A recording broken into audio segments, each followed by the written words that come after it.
അതിഥി തൊഴിലാളികളെ മർദ്ദിച്ചതിന് പത്തനംതിട്ട പോലീസ് കസ്റ്റഡിയിലെടുത്ത 3-അംഗ സംഘം സഞ്ചരിച്ചിരുന്ന ഓട്ടോറിക്ഷയിൽ നിന്ന് 1.25 കിലോ കഞ്ചാവ് കണ്ടെത്തി.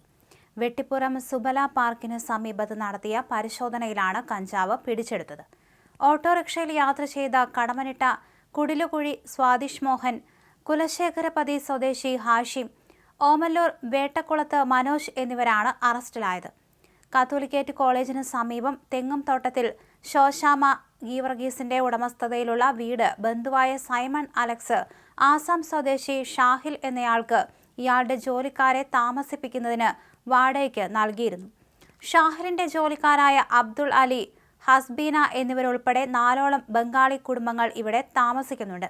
ഇന്നലെ രാത്രി 12 മണിയോടെ സ്വാതിഷ് മോഹനും കൂട്ടാളികളും ഇവിടെ എത്തി ഇവരുമായി വഴക്കുണ്ടാക്കി. തുടർന്ന് അബ്ദുൾ അലിയെയും ഹസ്ബീനെയും കമ്പി വടികൊണ്ട് ദേഹോപദ്രവം ഏൽപ്പിച്ചതിന് ശേഷം സ്ഥലത്തു നിന്ന് രക്ഷപ്പെട്ടു.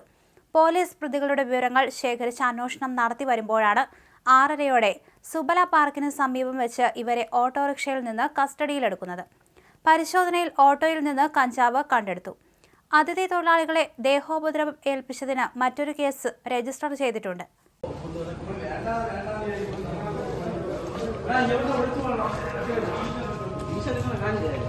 നമ്മുടെ ആവശ്യം മറ്റേ വലിയ കുഴപ്പമില്ല. അവന് വാങ്ങിപ്പോയല്ലോ.